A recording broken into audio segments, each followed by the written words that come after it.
What's up, everyone? It's the backwoods brawler Hunter Freeman here.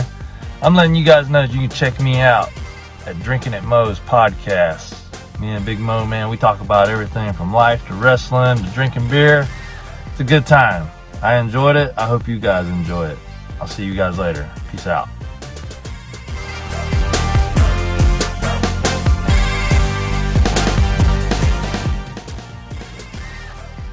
All right, everybody. Welcome to Drinkin at Mo's. If you're on YouTube, like, subscribe, all that good stuff. We're going to be on Apple Podcasts, Google Podcasts, Spotify. Make sure you follow. We got plenty of good episodes already there. Good stuff coming. Today, got with us one hell of a talent. You might have seen him most recently on Joey Janela's spring break for the clusterfuck during with Team LA Fights. Hunter Freeman, how you doing? What's up, Big Mo? How's it going? I'm doing pretty good. How about you?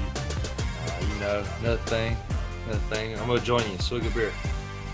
All right. Well, one thing that a lot of people that have got to see you know, but maybe some of the people that end up listening and watching this might not. You and I got, well, one thing in common. We're both veterans, just different branches. What got you to decide to want to enlist? So I'm a veteran of the United States Marine Corps. Basically, what happened was there was really nothing back home. I'm from small town USA, back home in Georgia, right? And you either do one of three things. You either move off and go to college, go to jail, or join the military. So I wasn't really smart enough to go to college, and I didn't want to go to jail, so it was join the military. So funny story, I went to the recruiter little, where they have them at the shopping mall, and I had to go I had to drive 30 miles to the to the recruiter's office. Yeah. And when I go to the recruiter's office, they had all four branches. Well, all four. I don't. Yeah. I count the Coast Guard. They're there. But they had the doors. The Army's door was closed. The Navy's door was closed. The Air Force's door was closed. But guess which door was open? Marines. Yeah, the Marine Corps. Their door was open, and I joined the Marine Corps. So that's the funny story. That's how I tell people why I picked the Marines. But I've always been one of those guys, man. That I've always been a fighter. My whole life, and they did that. Just that whole mentality that they have, and I still have it to this day. And I've been out going on. I've been out now about 5 years. So so I still have that mentality, and definitely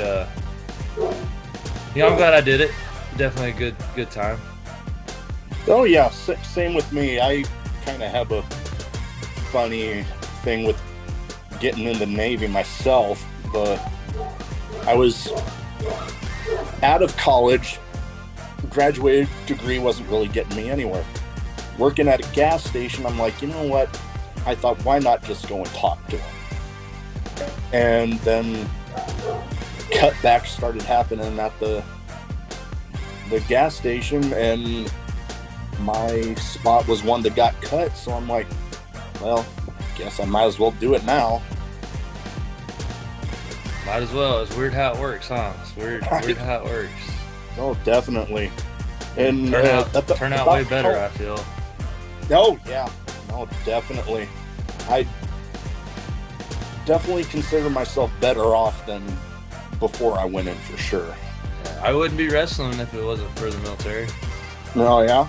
Yeah, I wouldn't. If it wasn't for the military, I wouldn't have started training, and then being like they say, the rest is history. So I thank the Marine Corps for it. Oh yeah. No. Well, that actually leads into something that I was wanting to actually get to next. Getting started in wrestling, as a, like, what got you started as a fan, and then, like you were just talking, starting your training. Yeah, so I had great parents growing up. My mom and my dad, they worked their butts off, and my mom was a ER nurse.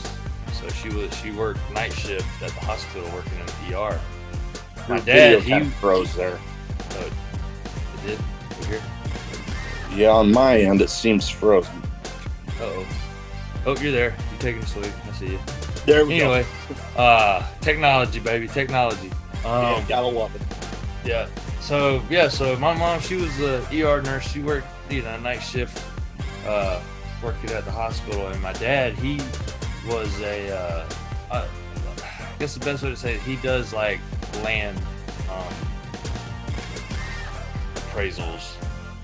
But he works all through, he's up at the crack of dawn and doesn't get home until like really, really late. So I stayed majority of my time with my grandparents. One particular side was my mom's side of the family.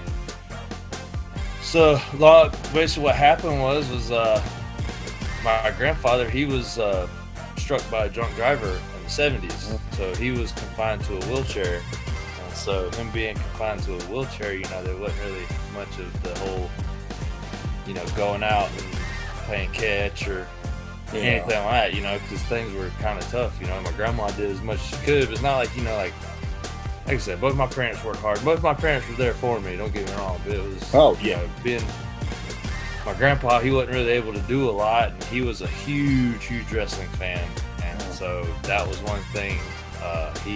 He was probably the first one that introduced me to wrestling, and then I also have two older brothers who were in the same boat as I was, huge wrestling fans, and so being able to just watch old like Coliseum videos and different things like that growing up, I've always been a fan, and I can remember those days, that being, I was really super young, and my older brother, he took me to my first wrestling show.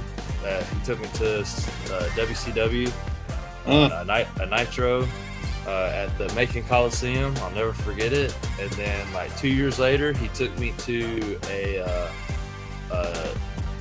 Raw, Monday Night Raw in Atlanta during the Attitude Era, Oh boy. So I got to see, probably one of the heydays of wrestling as a young kid, and and I continued to always watch it. And then, when I got older and I enlisted in the military, and I came back from my first deployment, and then when I came back from my first deployment, my PTSD was kicking in like really bad, and the doctor tells me, he says, good things, try to find a hobby, to get you a hobby and where you kind of keep your mind off things and different things like that. And I suck at golf, so I'm walking in Japan. I'm walking down the streets of Japan, and I see a flyer for a wrestling show. And at this wrestling show, it's got Jushin Thunder Liger and Jun Kasai is on it. Jun Kasai being a very well-known deathmatch wrestler from Japan. Yeah, so I see this flyer, and I ended up going to the show, I go to the show, and Liger was there, Kasai was there, and it was a small school that was ran by Taka Michinoku. And so I was sitting there in the crowd watching this, and a light bulb just hit, and just like, you're a fan, you're in good shape thanks to the military, like, why not, Yeah. Took a leap of faith and was just like, why not? So luckily I had somebody that was there that was fluent in Spanish, not Spanish, in Japanese, sorry, and they talked to him. I told him I wanted to train, and they told me, they said, be there Monday night, because they understood, you know, I couldn't really just be there all day. You know, I couldn't do like the whole like young boy status. Yeah. But I did. Mine just started at around 6 o'clock in the afternoon, and I didn't get done until like 2 o'clock. So that's what it did. I started on that Monday, and they beat the ever-loving dog shit out of me. If you can only imagine, I mean, the way they pretty much do it. Oh, yeah. I mean, I'm sure everybody's seen videos, heard stories, Hindu squats, push-ups, sit-ups, bridges. Oh, yeah. Just hours upon hours of just working out, you know? So my daily schedule that I was doing was I'd wake up at around 5:30 for PT for the Marine Corps at 6 o'clock. I would go to PT. I'd go do my job for the day. I'd get off of work from my job usually around 1600 to 4 in the afternoon to 5 o'clock in the afternoon. I would then leave from where I was at, go to the dojo. I'd get at the dojo around like 6:30. I'd be at the dojo until about 12 o'clock, 1 o'clock at night, or 1 o'clock in the morning.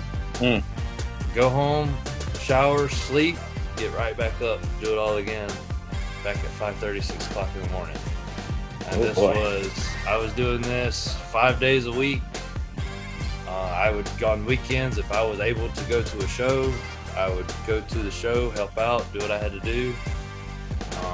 And I did that for about a year and 7 months. And then I was only like a 2-year tour over in Japan. And it was coming up to my time. I told him I was getting ready to leave. You know, I said, hey, I have no choice. I have to go.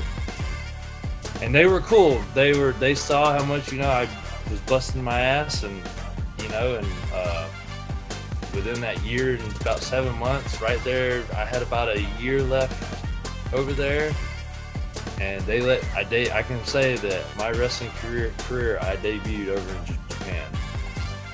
Hey, so damn impressive. I got to have 2 matches over there. Now they were probably the drizzles. They wasn't, you know, probably the best matches ever. Yeah. But I did enough to get a reaction from the crowd. I did enough to not look like a piece of crap out there, you know. Yeah. And I'm really proud of that. And so I got over here to San Diego and started training over here in California, and that's now the rest is history, you know. And, no, definitely something to be proud of. Oh yeah. The time in Japan was an awesome time, and there's a lot of guys over there. There's a lot of guys that I was training with that you see at like DDT Pro over there. You know, one guy named Brian Cannon. You know, he was trained by he's an Australian wrestler, but he lives in Japan. But he was trained at the Heart Dungeon. Ooh. Yeah, so he's been wrestling since like 97, 98. Okay. You know, so like I said, he was trained at the Heart Dungeon. So that was pretty cool, just like be underneath the learning tree with him and different things like that. So it's good. Yeah. It's a good time. You know? Oh, I can imagine that. What would you actually say is one of the like harder parts of training? Because like you mentioned, there's a lot of people out there that kind of underestimate the difficulty involved. I would say the hardest part, one for me, was like, you know, the whole showing up. You know, a lot of people will sit there and say they'll do it, you know, but the biggest thing is just showing up and then continuing to show up. Yeah. And you know, just getting past the physical side of it, you know. I mean, because you can't just go in there and just start. You know? Yeah. If you do that, and like where I train at now, you know, I train under B-Boy here in San Diego, and it'd be cool. We can talk about that a little bit. Oh yeah. I tell the guys that I train there, I'm like, you know, this isn't a trampoline. This isn't your bed. This isn't a couch. This is metal, wood, you know, ropes, and maybe like if you're lucky, it's a good ring with like an inch of foam, you know, or half-inch foam. Very, you know, very small. Yeah, very, very minimal bits of foam, and you know, it will kill you, and it has killed people before, you know. So it has hurt people very, very badly. So, you know, getting past that first little bit of soreness and different things like that, and just continue to, you know, show up every day. You know, every time the doors are open, show up, man. There would be days I just didn't think I just wanted to go anymore. There's no way. I was so sore just from all the working out and you know, being tired, and just like, you know, it was just one of those, man, how bad do you really want it? And I'm one of those men, I had that mindset to where like it was engraved in me as a Marine, you know. It's like, all right, dude, you started this, freaking finish it, you know, be the best at it, you know.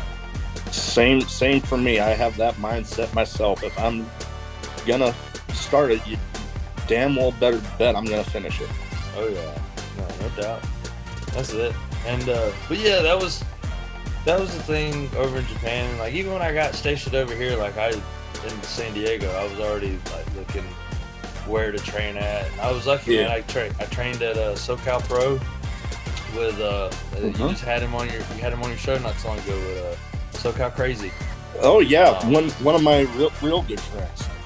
Yeah, so I started training over at SoCal Pro, and then eventually, whenever B-Boy opened up his school, I started, you know, training underneath him, and that's where I really started to like learn about independent wrestling. Yeah, you know, learning about, you know, all of the stuff that he did, and like all the guys that, you know, he was coming up with, all those guys over in Philly at CZW and you know, and everything like that. So definitely been lucky to be underneath his wing. You know, the guy that I wouldn't mind having on the show at some point. I know he's a pretty busy guy right now. Yeah, he's busy. He's definitely busy, but just be one of those, man. I'm sure if you were to hit him up and ask him, I'm sure he'd be all about it. But yeah, he's a good dude, and you know, he's definitely like my older brother. He definitely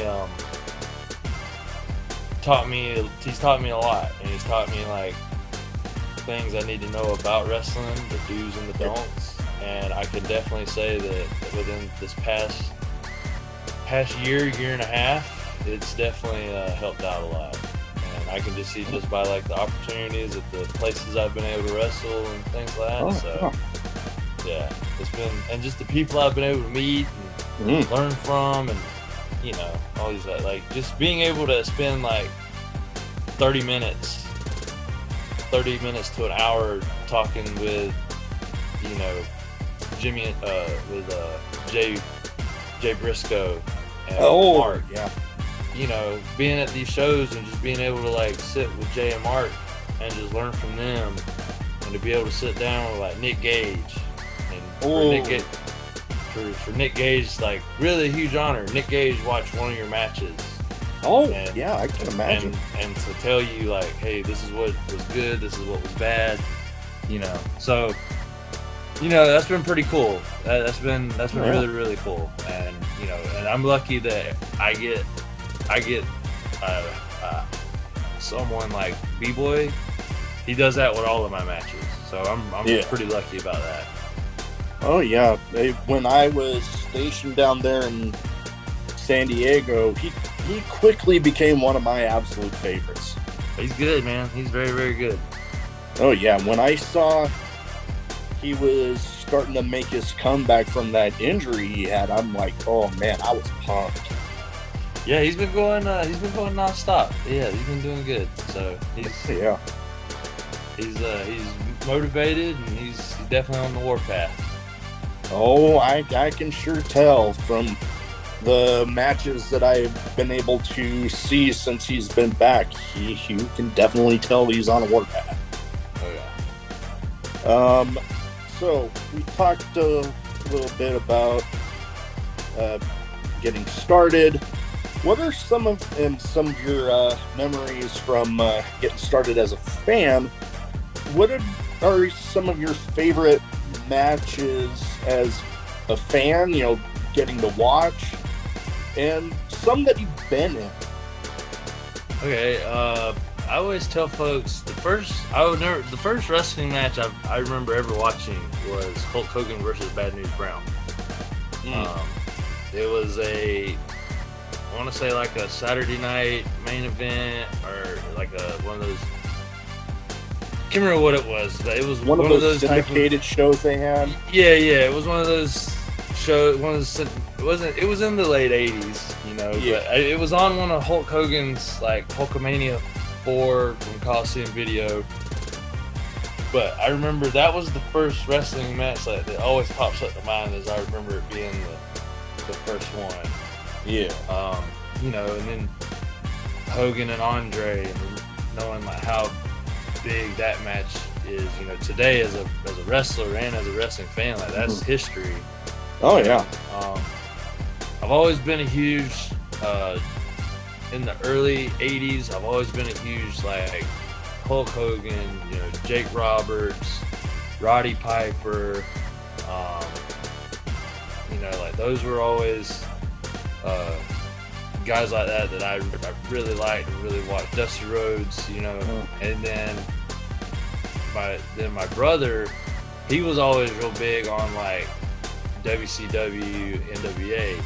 So my brother, he introduced me to like Flair and Dusty and Luger and the Road Warriors, you know, and then getting to see like Terry Funk, you know. And so then growing up, then it was, you know, I'm a huge Austin fan, a Rock fan. Oh, me too. Yeah, Undertaker, you know, different things like that. Yeah. You know, being out here in San Diego, you know, Rey Mysterio, Eddie, Psychosis, you know. I didn't start, it wasn't until I got to San Diego when I really started to appreciate Lucha Libre. And I actually, you know, sometimes if I'm feeling froggy, I'll bust out some lucha every now and then, you know. Yeah. But definitely, you know, seeing that style. I love watching anything that has to do with, you know, Mick and Terry, man. Mick and Terry Funk, man, they were just so good. And then like here within like the past 2.5 years, you know, I really started doing like a lot of the death matches here lately. And so, you know, doing those death matches, like I said, that's really when I start watching like Bruiser, Terry, you know, Mick, Onita, you know, watching all those other Japanese wrestlers like Jun Kasai and Sasaki and all those guys, man, and being able to share a ring with someone who's over in Japan right now killing it, and a guy named Violent Jack. You know, he's from Mexico, but he's over in Japan now killing it on the Japanese deathmatch scene, you know. So those are definitely like some of the how I feel like my character in wrestling, or me as a person, what I like, you know. So yeah. Those are just what stick out to me. As far as like matches that I've been in, I feel like every match that I go out, I try to give my 110%. And, hey, that's the way to do it. You know, and I will say that I have been lucky to, every time I step in the ring, I've been in there with good people, you know. Am I not saying that there hasn't been any bad days at the offices? Yeah, there's always a bad day at the office, but yeah, I go out there every time and I just try to have fun, because it's a fun time, you know. I get to do something that I've been watching for 30 32, almost 33 years, you know? So, probably the matches that stick out the most to me, one match that really like helped me out was my first, when I wrestled B-Boy for the first time. Definitely that one. Any match that I would have with like SoCal Crazy, you know, he always pushed myself. You know, been able to, I wrestled Gangrel. I mean, that's been really cool. Got to wrestle a death match with Damien 666. Ooh. And then your mic cut out.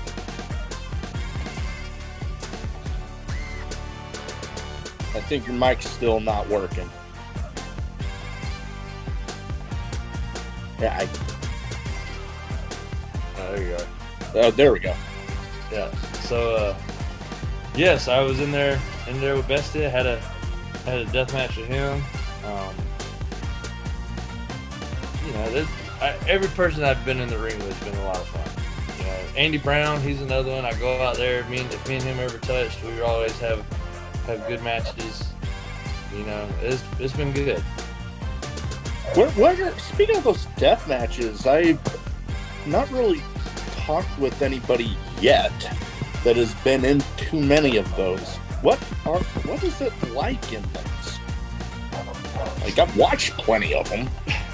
Just chaos, pretty much is what it is. Pretty much the way it is. Mass chaos, and just yeah, it's basically like a battle just between you and the other person, just to see, you know, who's tougher. Yeah, who can pull off the craziest shit. maybe who.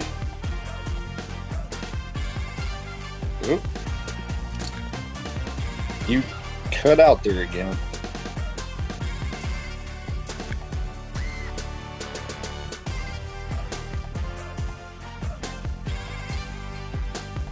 But you know, I think you got to have a little bit of craziness in you to do it. So yeah, I can imagine. But hey, you were speaking of sitting under the learning tree with Nick Gage. I mean, hey, no one better for sitting under the learning tree for a death match than that guy. Hey, and you know, I will say when I started, you know, because I was going with B-Boy to a lot of, you know, before the pandemic hit, I went to those to the Game Changer Wrestling shows, you know, to help out and do my thing, and that's where I first, you know, met Nick, and you know, all the guys, Mance Warner and Jimmy Lloyd and Alex Colon and all those guys, you know, and I just feeling that, you know, that Matthew Justice, he's another one, you know, seeing that AJ Gray, he's another one too, man. I can't leave AJ out, man. AJ's an awesome dude, man.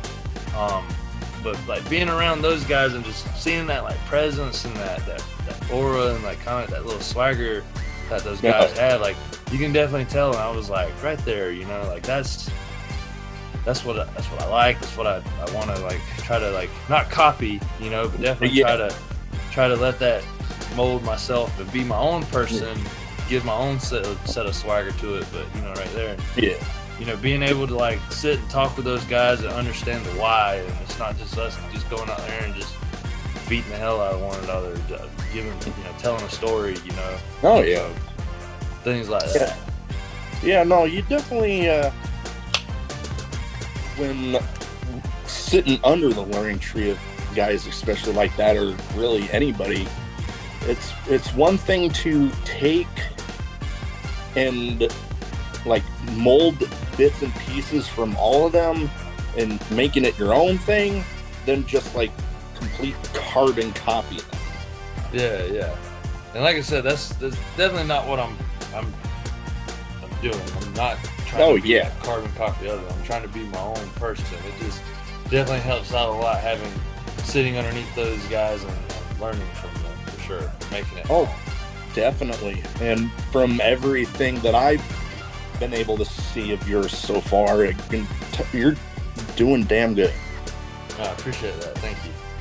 Um, One thing that I've kind of come up with on my own, like I call it a wrestling bucket list. Things that I want to see and maybe do within wrestling. Like, one thing I've actually talked with a few people on, the one type of match that I have not seen live yet is actually a cage match. I want to. I've seen plenty of them on TV and the pay-per-views and stuff, but I've never been able to make it to one live. And that definitely on top of that list. What would you say? Do you have like a wrestling bucket list? Funny you should say that. I've never been in a cage match. Huh. So I would, as crazy as stuff as I've been in, I've never done a cage match. I've done ladder matches. I've done no DQ matches. I've done an I Quit match. I've done a last man standing match. I've done like I said, death matches, but I've never been in a cage match. So that's definitely one that's definitely on the bucket list for sure. All right, yeah, no, there's things that, like you mentioned, going to a show in Japan, like that someday I think I would definitely like to go and see. Oh yeah, no, it's just going over there in general. Just were you stationed there at any time? I only was in 4 years and got stationed in San Diego. And on my deployment, we got anchored off in Japan, but most of us never got to actually set foot on Japan. Oh, okay. Yeah, I always tell folks that definitely if you're a traveler, that should be a bucket list destination, because it's a whole nother world over there. It's totally different. So it's yeah. It's wild over there. It's a good time, and it's very cool. And the wrestling scene over there is awesome. And I always tell folks, if you're a wrestling fan or you're a wrestler, definitely try to make it to Japan. I plan on trying to go back one day. So maybe I'll look forward to keeping an eye on that. Oh yeah, I hope to go back over there and try to have a lot more matches over there, especially as long as I've been doing it now, trying to take what I know now and go over there and see how it works. Yeah. I imagine all the things you've picked up since your last time there, you can definitely add to the stuff that you learned and really show them something over there. Oh yeah, it would be a lot of fun. Definitely be a lot of fun. I hope to try it. Hope to do it one day. All right. Well, going from there, we talked a little bit about current stuff in wrestling. What do you think of the current state of pro wrestling? Because right now there's literally so much out there. Like, even just evidenced by WrestleMania weekend and all the shows people talked about. Like, if you don't like one thing, there's something out there that you'll find. Yeah, wrestling's a-okay right now. It's there's plenty of it, which is good for us as wrestlers, and it's good for us as fans. Definitely. Can't argue. We have work, and there's always something for somebody. Maybe people like Ring of Honor, and they like that pure style wrestling. Ring of Honor is awesome. Some people don't really like that pure style wrestling. They would rather see the more grungy deathmatch hardcore style.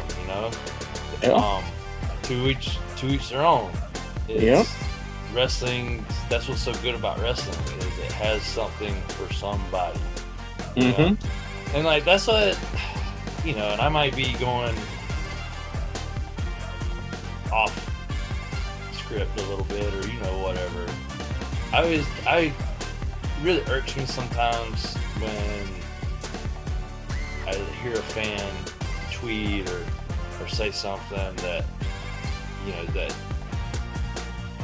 they didn't particularly like the match, or like when they call something like Outlaw Mud Show, or whatever, and us, and I'm not saying us is because I'm just a small part of a little community of deathmatch wrestlers. There's some bigger, way bigger guys, way better guys that have done it. But it kind of like irks me a little bit when I hear somebody say that. Well, you don't have to watch it. Yeah. You don't have to watch it. Nobody really needs your 2 cents worth on it. Keep your comments to yourself. It's an art that people like. Some people like, some people don't. People that don't like it, you don't gotta watch it. Plain and simple. Definitely the way I look at it, because literally, if for some reason you don't like GCW, nothing's making you buy the show on Fight. If you don't like WWE, nobody's telling you to go subscribe to the Peacock Network. Exactly. That's the thing, is we have options out there for everybody. Find what you like and watch it and be happy and there's too many people who don't want to be fans anymore. We're fans. Be a fan. Don't be not everybody has to be a damn Wrestling Observer write-up guy. Man, be a fan. It's wrestling. Exactly. It's what we grew up on. Exactly. And I'll admit that more so with the WWE product, there was a while there where it's I found myself getting a little too critical. And then my wife actually inspired me to just, sit back and just enjoy the show. Exactly. And I found myself enjoying things a hell of a lot more if I just, not try to be too analytical and think too much into everything and just sit back and enjoy it. Yeah, everybody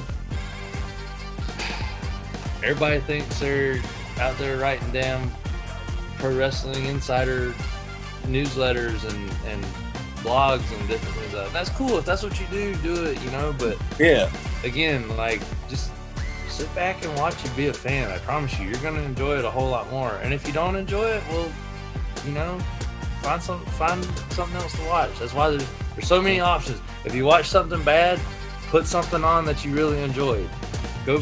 That's why you subscribe to all these networks. If you have a match that you really love, go watch that match. Exactly. Imagine. That's why I think WrestleMania from the WWE is so.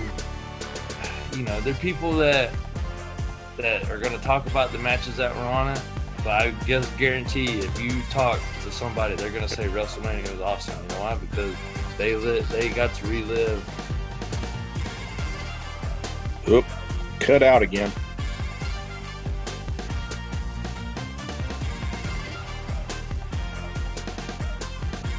Still there? Oop. Yeah, no, there we go. I got to watch the first night, and I'll go ahead and tell you, I enjoyed it. I enjoyed every single bit of it. It was good to watch it as a fan. From top to bottom, they're out. And I guess it's just because I'm seeing it as a wrestler standpoint too. Is we're able to go out and entertain the fans and different things like that. But I'm going to tell you, man, that when I heard the glass break. And to see that go down, I was a fan. I wasn't a wrestler no more. I was a fan. I stopped being a wrestler, and I was a fan right there. Yeah, I was the same in that moment. Yeah, and that's the best part about it, is you forget about everything. You just think about how good life is when you saw what was going down. Because I promise you, nobody gave a shit about if Austin went out there and, if he had a 5-star match or anything like that. All they cared about was him going out there and raising hell like he does. That's all they cared about. I've always been a Stone Cold guy, and I've since Mania been hearing people being, well, critical about different aspects. I'm forgetting if Edge versus AJ Styles was night 1 or 2, but I remember 2 because I was there. Okay, I was remembering when I was watching Edge's entrance, I was like, holy shit. Like, I was thinking it was pretty badass. But then I'm hearing people talking all sorts of smack about it. I'm like, dude, I'm sitting here just sitting back and enjoying the show, and I'm fucking loving it. Yeah, that's the thing, man. Everybody thinks they're damn, they're damn wrestling, you know, whatever. Like they write Yelp like they do Yelp reviews for wrestling, you know? Like, yeah, no, I get you. And that, you know, if you do that, cool. You know, who am I to say what you do? You know, but it's just want to be like, man, just sit back and enjoy the show. You know, just drink some beers, and if you don't drink beer, cool. Get you a Coke, you know, and some popcorn, and watch the show. You know, like that's it. That's what I think about the state of wrestling. Wrestling's good, man. Oh yeah. There ain't something that you don't like. It ain't because you ain't got plenty of options. You know? Oh yeah, plenty out there. What would you say are some of your goals for your career in wrestling? Like, where do you see yourself wanting to go? Like we've mentioned, you want to go do some more matches over in Japan. You got any more? Yeah, try to travel a lot more. Definitely, you know, try to wrestle a lot more in the country. You know, just build my brand and get my name out there more, and try to wrestle more on the East Coast and the Midwest and in different states, and definitely just try to get a little bit, you know, more of a bigger following. And I think that's something that's definitely happening. And as far as the Midwest goes, I'm friends with both of the promoters that run here in Omaha. I can definitely get your information out there.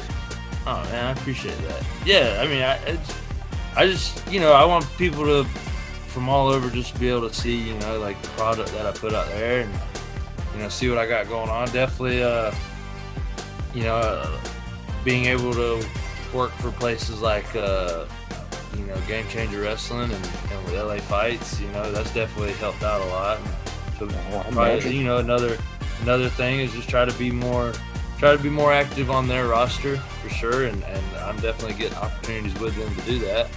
Oh yeah. You know, and everybody, you know, if they tell you they're wrong, definitely to get signed to one of the major companies, you know, whether it be the WWE, whether it be AEW, whether it be Impact, whether it be MLW, whether it be Ring of Honor, you know. You know, that's always a goal, you know, that's something. Yeah. But, you know, definitely just try to show my worth and try to wrestle as much as I can. Just wrestle as much as I can. And have fun doing it. Oh, that's an important thing right there. Yeah. One thing I kind of like to do with all the guests I have on is kind of do a little bit of a speed round sort of thing. Like I name off some people, maybe some promotions, and you give me your first thoughts on it. Okay. All right. So first off, some people have more than likely seen you on here lately. GCW. Great promotion, a lot of great talent, a lot of people that I look up to on that roster, and great fan base. Oh yeah, they definitely got a diehard fan base there. Like I liken it back to how a lot of people described the original ECW back in the day. How a lot of those fans got. Kind of very similar. Yeah, that's definitely how it is. I love the whole those fans there, man. They're die hard. They're all about it. It's GCW all the way. You know, there's people that literally flew out to Texas from cross country just to watch GCW. You know, just to go to the collective. You know, so that's pretty cool, man. Great people. The whole roster, bunch of badasses. Everybody on it, and they just, you know, they've been really cool with me. You know, they've taken me underneath their wing and treated me like one of their own. So it's definitely a great company. I'm actually in talks with the few from the promotion to come on the show. I actually just heard back from some people on the commentary team. And I feel bad I'm forgetting their name, but they call them the manager of champions, was on the San Francisco show last night. Oh yeah, yeah, they're just heard back from them today, like right when I was getting in my car after work. I'm like, oh crap, okay. Pollo Del Mar. Pollo is awesome. Pollo is like my big sister. She's great. Oh yeah, call her my big sister. I know she's a drag queen, but she's my big sister. She's awesome, and she definitely, you know, one of the rising upcoming. Well, she's been on NWA, and you know, I ain't gonna say she's one of the up and comings, because she is a great manager. And, she's good. She's definitely good people. So make sure if you get her on the show, tell her that Hunter Freeman sends his best. I will absolutely do that. It's just a matter of finalizing the dates right now from everything that they were talking. Okay, secondly, guy very synonymous with Game Changer Wrestling, Nick Gage. We talked a little bit about him already. The man, the king, the god of this shit, man. Nick is definitely one of the OGs. Definitely is someone I look up to a lot. There's a whole group of people that I look up to there. Nick's one of those, man, where not to take away from the mystique of it or anything like that, but he's really one of the nicest human beings ever, and would literally give you the shirt off of his back. But man, once those, as they say, you know, once those bells hit, he comes through that curtain, it's game over. You know, it's like a light switch hitting, and when he comes out there, he's coming out there to fuck shit up, plain and simple. Excuse my French, but he is.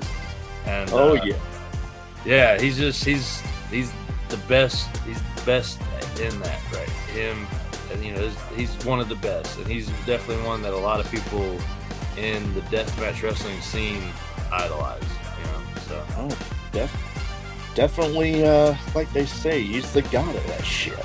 He is. He's the man. He is the man. Somebody I definitely looked up to, and I mean, as you said, all the interviews that I've seen of him, he seems like a very great guy. But then, you know, like you said, that camera hits, that bell rings, and bam!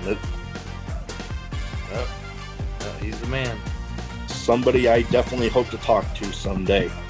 All right, another guy, kind of been lately synonymous with Game Changer.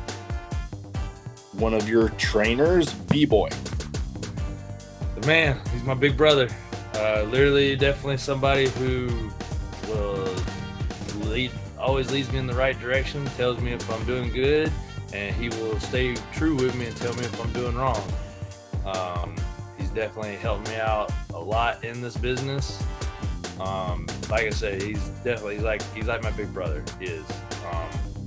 And I'm sure he would probably tell you that there's been times that we've both been at one another's throats and wanted to kill each other, but it's because I feel like it's that sibling sibling nature, you know. But literally one of my best friends, and I owe a lot to him. So he's I can't say enough good things about him.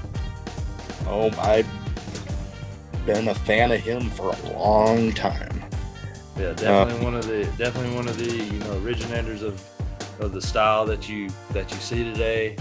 You know, if you want him to, he's definitely a technician for sure, but he's definitely made his own little type of style, you know. So, oh, definitely. Yeah. Another guy that we've talked a little bit about, guy that I recently had on, SoCal Crazy. The man definitely introduced me to the world of lucha libre. Definitely helped me out in the scene here in San Diego. You know, he's definitely one of those that he told me, I'll never forget, he told me to let my work speak for myself, you know, because he told me to wrestling business has a lot of politics. He said there's good people in wrestling, there's some bad people in wrestling. He told me, he said, always let your work speak for itself. He said, you go out there and you have good matches and you be a good person. He said, you'll be treated good, you know. Yeah, that's one of the big things I'll never forget. He always told me is let your work speak for itself. You know, he told me, he said, don't get caught up in the politics bull crap. Definitely a guy I've looked up to for a long time. When I originally asked him to be on the show, I knew everything he had going on, so I was like, I'll understand if he says no. And then when he said yes, I'm like, holy crap, yay. Yeah, he's not it sucks everything that's going on with him health-wise. You know, that was definitely he told us, you know, about it. You know, it definitely hurt us, you know, because we all love him, you know. But he's he's a fighter, man. And definitely. He is not gonna let this. He's not gonna let it hinder him by no means. I mean, I'm sure when you talk to him, he's probably trying to think of a day when he can get back in the ring already. Oh, you know? Oh yeah, no, we actually I figured he talked would about that. Yeah, he's not gonna let this hold him down. He's gonna do his treatments and he's gonna beat it for sure. You know, Oh, sure definitely. he will. I have full confidence in that myself. We actually talked, and he told me he would let me know when he actually does get more of a concrete idea of when he's going to return. And then I kind of jokingly said, hey, maybe I'll fly out there and I can cover the whole thing on my show for you. And he's like, sure. I'm like, sweet. Yeah. It'd be a good time. He's got this. I got full faith in him. Same with me. And well, lastly on the speed round, the promotion that I actually first became familiar with them, one of the two promotions that got my first views of independent wrestling, SoCal Pro. Great company, great group of guys that definitely worked for that company. Definitely helped me get my start here in San Diego and introduced me to the world of independent wrestling here in Southern California. Gave me a lot of opportunities. Just a great place. A lot of good people. Can't wait to get back down there to a show sometime. Oh yeah. Well, we kind of talked a little bit about and hinted a little bit about during the show. One thing I like to do is ask some non-wrestling related questions. I asked about enlisting, and we talked a little bit about beer. Would you say you have a favorite, or are you kind of like me, more of a, I do have my favorites, but I'm kind of a equal opportunity guy. You know, you hand me one, I'll drink it. That's pretty much me, 100%. I'm definitely one of those, you hand me a beer, I'll drink it. I tell you, you know, growing up in the South, it's going to be the the silver, not the blue energy drinks. I mean, that's Yeah. what I like to call it. You definitely, those are the ones you grow up on. You know what I mean? I would say, being out here in San Diego, I live in the craft brewery capital of the world. Yeah, so, they definitely got plenty of different breweries out here and different types of craft beers. There's one, if I could plug them a little bit, we just actually wrestled for them at the Level Up, where I train at B-Boy School. We just actually did a show for them. The brewery's called Attitude Brewing. Brewing. I think I heard of that show. Yeah, so that was there. I was in a no DQ match with Jordan Cruz, who's a big up and coming pro wrestler from out here. He wrestles for United Wrestling. Okay. He's their heritage champion there. Wrestle for them. They had their logo is a luchador, if that tells you anything. So it's they have some pretty good selection of beer. 10 Barrel Brewing. I don't know if they're still in business or not, but they were one that was out for a while. That they had some pretty good beverages. You can pretty much drive on any street corner around here and go run into a brewery. I would say like here recently I've just started, drinking a lot more of the craft beers. I blame my wife because my wife's Latina, and so she definitely got me hooked on drinking the Mexican cervezas. So I'm a big Pacifico, Modelo, Tecate guy. My mother-in-law, when she comes over, she likes to bring me Victoria, which is a beer brewed down in Mexico. So she'll bring me some of those. Big Michelada guy. I love drinking beer. I'm a big beer drinker. Yeah, me too. So I definitely like all types of beer. I've yet to try Stone Cold's new beer, the American Lager. I'm a big IP, the big Broken Skull IPA. I like that. I like his IPA. I've yet to have the lager. I've yet to have that one myself. I've had the IPA, pretty damn good. Yeah. I just wish it was a little more available out here. It's not really that available out here. Yeah. We're lucky here. We got all the those big beverage stores out here that they have it at, and of course the brewery being up in LA, so that definitely helps out a lot. So, I'm like you, man. You hand me a beer, I'll drink it. Yeah, no, I've definitely been known at some of the shows out here when.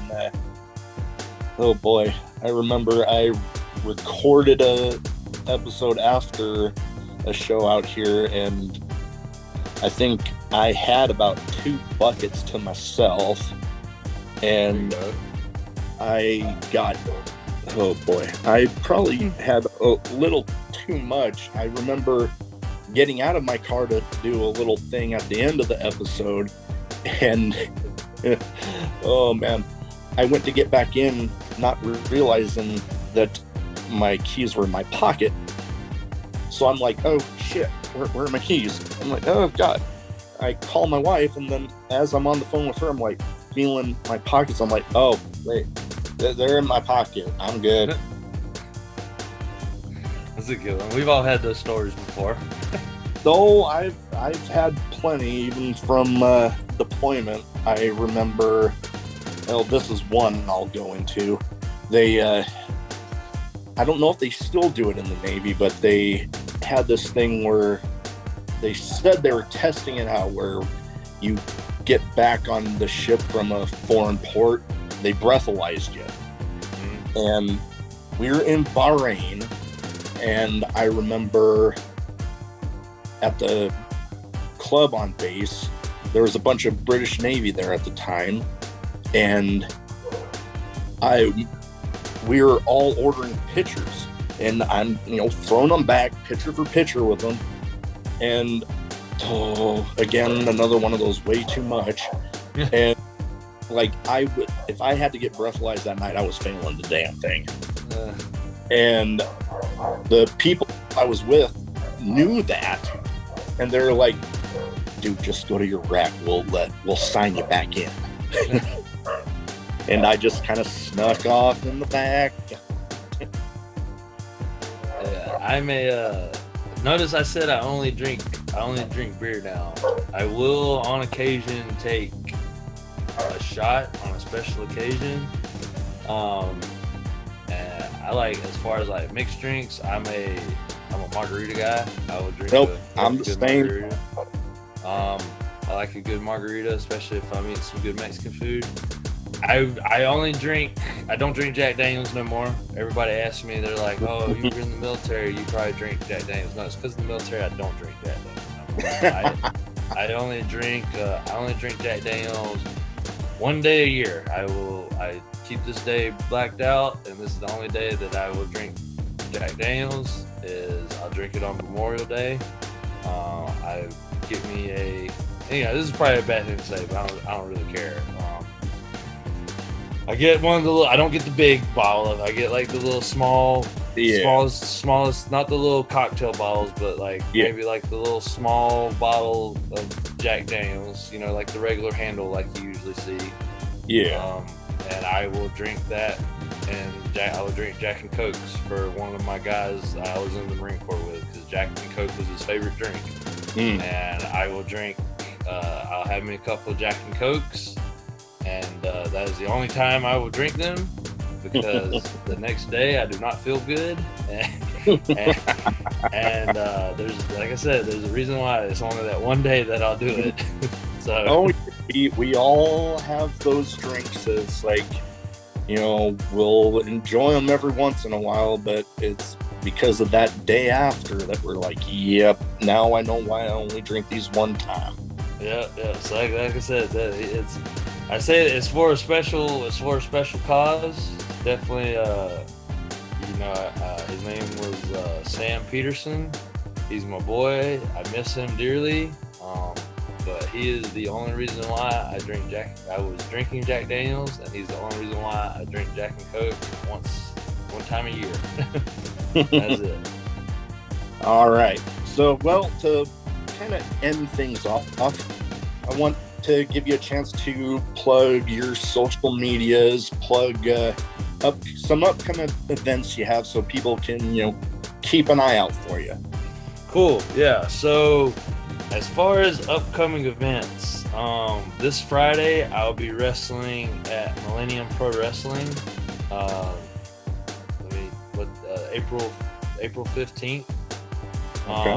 I'll be at Millennium Pro Wrestling up in Chatsworth, which is kind of like northern LA area. I'll be wrestling against their heavyweight champ there, Barbie Boy, going for the belt there. Okay. So that's Friday. Then Saturday, I'm back down here in San Diego at La Mesa, here at Level Up. Okay. I'll be going against AEW star Peter Avalon. Ooh. So I'll be going up against him on Saturday. Then the following weekend, I will be at Championship Wrestling from Hollywood. Then that'll be some TV tapings there. Okay. Chris Dickinson's on that show.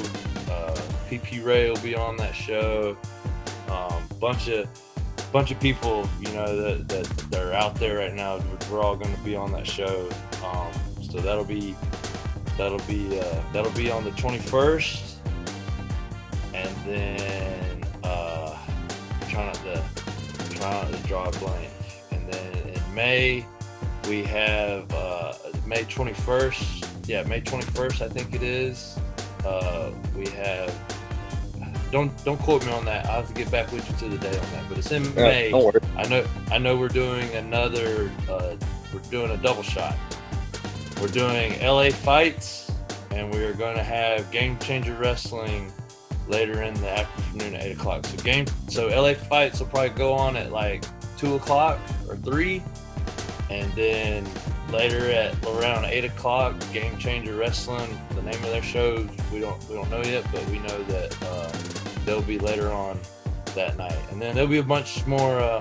I'll be wrestling for Level Up again in May, and we don't have a date set in stone yet for that one. But okay, really, I'm happy, man. I'm glad I was able to say that. Cause I'm happy. I got a lot of stuff going on right now. A lot of shows, and I hope to continue to be busy. I like having my weekends filled up like that, Yeah. But it's definitely good to have your weekends filled up. I enjoy those days when I'm able to spend with my wife and my kid though too. So.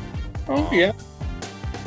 But so those are upcoming shows that I got, and then for social media, on Facebook you can find me at Hunter Freeman.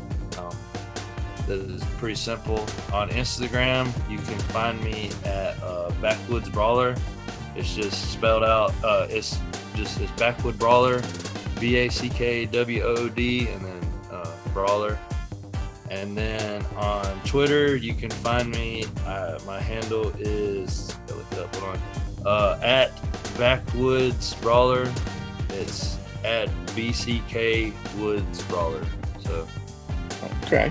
Yeah. I know I follow you on most of those. Yeah. So I'd appreciate it if you listen to this. Please give me a follow. I promise you, I will follow you back. And if you message me, I'll probably message you back too. I'm like that. Just don't send me no weird stuff. That's all I ask. Just don't send me anything. Just don't send me anything weird. Don't need no weird shit. Yeah, I don't need no weird shit. But yeah, I'm like I said, and I'm one of those too, man. Like if you ever come to any of my wrestling shows or anything like that, you can come up and talk to me, because believe me, I like to carry on the conversation. I'm not one of those where I don't want to talk to anybody, because if it wasn't for fans, I wouldn't be able to do this. You guys buying tickets to shows and buying my merch and different things like that. So if it definitely wasn't for the fans, I wouldn't be able to do this. So please, if you're ever at any of the show that I'm on, please come up and talk to me. Come say what's up. We'll carry on the conversation. If you have a beer in your hand and you hand it to me, I'll probably drink one with you. Yeah. All right. Well, once again, thank you so much for taking the time. Hope I'll be definitely keeping an eye out on your upcoming shows. I know I got a subscription to IWTV, so hopefully if any of those end up popping up on there, I'll definitely be watching. I'll be keeping an eye out on Game Changer. And good luck in the future. I wish you all the best. Man, I appreciate that. Thanks, man. It means a lot. It's been a lot of fun. Definitely been fun. All right. And